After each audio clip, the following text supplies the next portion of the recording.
This speech, instead of convincing Kay, only made him impatient. He fancied that the very tone of the lawyer's voice suggested what was in store for him should he yield. The same old exhortations would begin again, the same references to the progress of the petition, to the more gracious mood of this or that official, while not forgetting the enormous difficulties that stood in the way. In short, the same stale platitudes would be brought out again, either to delude him with vague false hopes or to torment him with equally vague menaces. That must be stopped once and for all, so he said, "What steps do you propose to take in my case if I retain you as my representative?"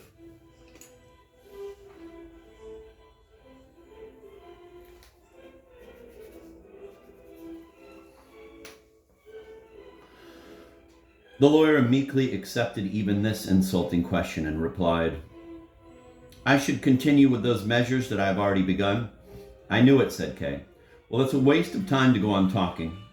"I'll make one more attempt," said the lawyer, as if it were Kay who was at fault and not himself. "I have no idea that what makes you so wrong-headed not only in your judgment of my legal assistance but also in your general behavior is the fact that you have been treated too well. I have an idea that what makes you so wrong-headed not only in your judgment of my legal assistance but also in your general behavior is the fact that you have been treated too well, although you are an accused man, or rather, more precisely, that you have been treated with negligence, with apparent negligence. There's a reason for the negligence, of course. It's often better to be in chains than to be free. But I'd like to show you how other accused men are treated, and perhaps you may learn a thing or two. I shall now send for Block. You'd better unlock the door and sit here beside the bed table." "With pleasure," said Kay, fulfilling these injunctions. He was always ready to learn. As a precaution, however, he asked once more, "You realize that I'm dispensing with your services?" "Yes," said the lawyer, "but you may change your mind about it yet."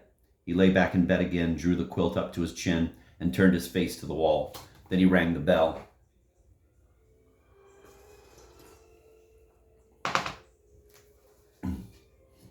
Almost at the same moment, Lenny was on the spot, darting quick glances to learn what was happening. She seemed to find it reassuring that Kay was sitting so quietly beside the lawyer's bed. She nodded to him with a smile, but he gazed at her blankly. "Fetch Block," said the lawyer. Instead of fetching Block, however, she merely went to the door, called out, "Block, the lawyer wants you," and then, probably because the lawyer had his face turned to the wall and was paying no attention to her, insinuated herself behind Kay, where she distracted him during all the rest of the proceedings by leaning over the back of his chair or running her fingers gently and cautiously enough through his hair and over his temples. In the end, Kay sought to prevent her by holding on to her hand, which, after a little resistance, she surrendered to him. Block had answered the summons immediately, yet he hesitated outside the door, apparently wondering whether he was to come in or not. He raised his eyebrows and cocked his head as if listening for the summons to be repeated. Kay could have encouraged the man to come in, but he was determined to make a final break, not only with the lawyer, but with all the persons in the house, and so he remained motionless. Lenny, too, was silent. Block noticed that at least no one was turning him away, and he tiptoed into the room with anxious face and hands clutched behind him, leaving the door open to secure his retreat. He did not once look at Kay, but kept his eyes fixed on the humped-up quilt beneath which the lawyer was not even visible, since he had shifted close up to the wall. A voice, however, came from the bed, saying, "Is that Block?" This question acted like a blow upon Block, who had advanced a goodish way. He staggered as if he had been hit on the chest, and then beaten on the back, and bowing deeply, stood still, answering, "At your service." "What do you want?" asked the lawyer. "You've come at the wrong time."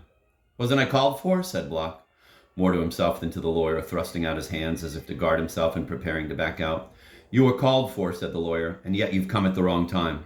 After a pause, he added, "You always come at the wrong time." From the moment when the lawyer's voice was heard, Block averted his eyes from the bed and stood merely listening, gazing into a far corner as if the sight of the lawyer were too dazzling to bear.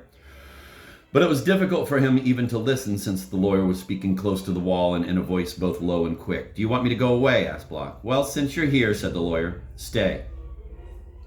One might have fancied that instead of granting Block his desire, the lawyer had threatened to have him beaten, for the fellow now began to tremble in earnest. "Yesterday," said the lawyer, "I saw my friend the third judge and gradually worked the conversation round to your case. Would you like to know what he said?" "Oh, please," said Block. Since the lawyer made no immediate reply, Block implored him again and seemed on the point of getting down on his knees, but Kay intervened with a shout. "What's that you're doing?" Lenny had tried to stifle his shout, and so he gripped her other hand as well. It was no loving clasp in which he held her. She sighed now and then and struggled to free herself. But it was Block who paid the penalty for Kay's outburst. The lawyer shot the question at him. Who is your lawyer? You are, said Block. And besides me? Asked the lawyer. No one besides you, said Block. Then pay no heed to anyone else, said the lawyer. Block took the full force of these words. He gave Kay an angry glare and shook his head violently at him. If these gestures had been translated into speech, they would have made a tirade of abuse. And this was the man with whom Kay had wished to discuss his own case in all friendliness. I shan't interfere again, said Kay, leaning back in his chair. Kneel on the floor or creep on all fours, if you like. I shan't bother. Yet Block had some self-respect left, at least where Kay was concerned, for he advanced upon him, flourishing his fists and shouting as loudly as he dared in the lawyer's presence. You're not to talk to me in that tone. It isn't allowed. What do you mean by insulting me? Before the lawyer, too, who admits us here, both of us, you and me, only out of charity. You know better than I am. You're an accused man, too, and are involved in a case like me. If nonetheless you're a gentleman as well, let me tell you I'm as great a gentleman as you, if not greater. And I'll have you address me as such. Yes, you especially. For if you think you have the advantage of me because you're allowed to sit there at your ease and watch me creeping on all fours, as you put it, let me remind you of the old maxim. People under suspicion are better moving than at rest, since at rest they may be sitting in the balance without knowing it, being weighed together with their sins.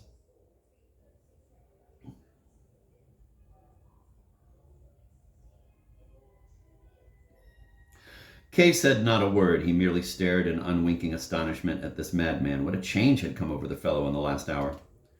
Was it his case that agitated him to such an extent that he could not distinguish friend from foe? Did he not see that the lawyer was deliberately humiliating him for no other purpose on this occasion than to make a display of his power before Kay, and so perhaps now cow Kay into acquiescence as well? Yet if Block were incapable of perceiving this, or if he were so afraid of the lawyer that he could not allow himself to perceive it, how did it come about that he was sly enough or brave enough to deceive the lawyer and deny that he was having recourse to other lawyers? And how could he be so foolhardy as to attack Kay, knowing that Kay might betray his secret? His foolhardiness went even further. He now approached the lawyer's bed and laid a complaint against Kay. Dr. Hold, he said, did you hear what this man said to me? His case is only a few hours old compared with mine, and yet, though I have been 5 years involved in my case, he takes it on himself to give me advice. He even abuses me, knows nothing at all and abuses me, who has studied as closely as my poor wits allow every precept of duty, piety, and tradition.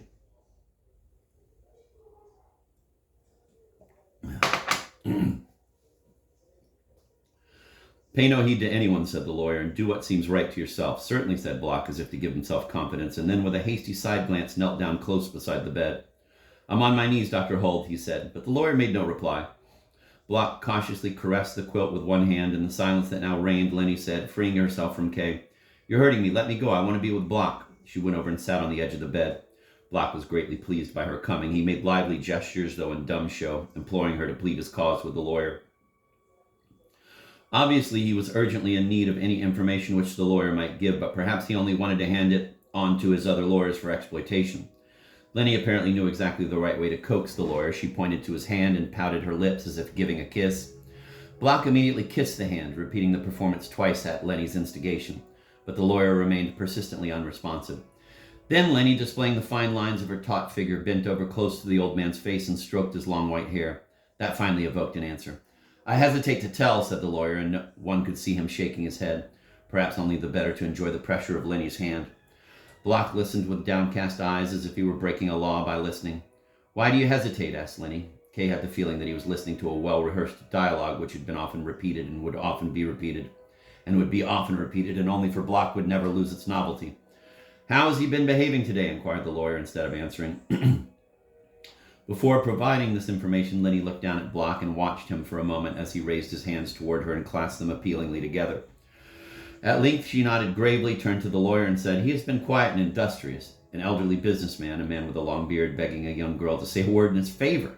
Let him make what private reservations he would in the eyes of his fellow men, he could find no justification. Kay did not understand how the lawyer could ever have imagined that this performance would win him over. If the lawyer had not already succeeded in alienating him, this scene would have finished him once and for all. It was humiliating even to an onlooker, so the lawyer's methods, to which Kay fortunately had not been long enough exposed, amounted to this, that the client finally forgot the whole world and lived only in hope of toiling along this false path until the end of his case should come in sight. The client ceased to be a client and became the lawyer's dog. If the lawyer were to order this man to crawl under the bed as if into a kennel and bark there, he would gladly obey the order. Kay listened to everything with critical detachment, as if he had been commissioned to observe the proceedings closely, to report them to a higher authority, and to put down a record of them in writing. "What has he been doing all day?" went on the lawyer. "I locked him into the maid's room," said Lenny, "to keep him from disturbing me at my work. That's where he usually stays anyhow, and I could peep at him now and then through the ventilator to see what he was doing. He was kneeling all the time on the bed, reading the papers you lent him, which were spread out on the window still. That made a good impression on me, since the window looks out on an air shaft and doesn't give much light. So the way Block stuck to his reading showed me how faithfully he does what he is told." "I'm glad to hear that," said the lawyer. "But did he understand what he was reading?" All this time, Block's lips were moving unceasingly. He was obviously formulating the answers he hoped Lenny would make. "Well, of course," said Lenny, "that's something I don't know with certainty. At any rate, I could tell that he was thorough in his reading. He never got past the same page all day, and he was following the lines with his fingers. Whenever I looked at him, he was sighing to himself as if the reading cost him a great effort. Apparently the papers you gave him to read are difficult to understand." "Yes," said the lawyer, "these scriptures are difficult enough. I don't believe he really understands them. They're meant only to give him an inkling how hard the struggle is that I have to carry on in his defense. And for whom do I carry on this hard struggle? It's almost ridiculous to put it into words. I do it for Block. He must learn to understand what that means." "Did he read without stopping?" "Almost without a stop," answered Lenny. "He asked me only once for a drink of water, and I handed it to him through the ventilator. Then at about 8 o'clock, I let him out and gave him something to eat." Block gave a fleeting glance at Kay, as if expecting to see him impressed by this virtuous record. His hopes seemed to be mounting. His movements were less constrained, and he kept shifting his knees a little. It was all the more noticeable that the lawyer's next words struck him rigid. "You are praising him," said the lawyer, "but that only makes it more difficult for me to tell him. For the judge's remarks were by no means favorable either to Block or to his case." "Not favorable?" asked Lenny. "How can that be possible?" Block was gazing at her as intently as if he believed her capable of giving a new and favorable turn to the words long pronounced by the judge. "Not favorable," said the lawyer. "He was even annoyed when I mentioned Block. 'Don't speak about Block,' he said. 'But he's my client,' I said. 'You are wasting yourself on the man,' he said. 'I don't think his case is hopeless,' said I. 'Well, you're wasting yourself on him,' he repeated. 'I don't believe it,' said I. 'Block is sincerely concerned about his case and devotes himself to it. He almost lives in my house to keep in touch with the proceedings. One doesn't often find such zeal. Of course, he's personally rather repulsive. His manners are bad and he's dirty. But as a client, he is beyond reproach.' I said beyond reproach, and it was a deliberate exaggeration. To that he replied, 'Block is merely cunning. He has acquired a lot of experience and knows how to keep on postponing the issue. But his ignorance is even greater than his cunning. What do you think he would say if he discovered that his case had actually not begun yet? If he were to be told that the bell marking the start of the proceedings hadn't even been rung?' 'Quiet there, Block,' said the lawyer, for Block was just rising up on trembling legs, obviously to implore an explanation. This was the first time the lawyer had addressed Block directly at any length. With lackluster eyes, he looked down. His glance was partly vague and partly turned upon Block, who slowly sank back under it, on his knees again. 'That remark of the judge's has no possible significance for you,' said the lawyer. Don't get into a panic at every word. If you do it again, I'll never tell you anything. I can't begin a statement without your gazing at me as if your final sentence had come. You should be ashamed to behave like that before my client. And you're destroying his confidence in me. What's the matter with you? You're still alive. You're still under my protection. Your panic is senseless. You've read somewhere other that a man's condemnation often comes unexpectedly from some chance person at some odd time. With many reservations, that is certainly true, but it is equally true that your panic disgusts me and appears to betray a lack of the necessary confidence in me. All that I said was to repeat a remark made by a judge. You know quite well that in these matters opinions differ so much that the confusion is impenetrable. This judge, for instance, assumes that the proceedings begin at one point, and I assume that they begin at another point. A difference of opinion, nothing more. At a certain stage of the proceedings, there is an old tradition that a bell must be rung. According to the judge, that marks the beginning of the case. I can't tell you now all the arguments against you. You wouldn't understand them. Let it be sufficient for you that there are many arguments against his view." In embarrassment, Block sat plucking at the hair of the fur rug lying before the bed. His terror of the judge's utterance was so great that it ousted for a while his subjection to the lawyer, and he was thinking only of himself, turning the judge's words round and surveying them from all sides. "Block," said Lenny in a tone of warning, catching him by the collar and jerking him upward a little. "Leave the rug alone and listen to the lawyer.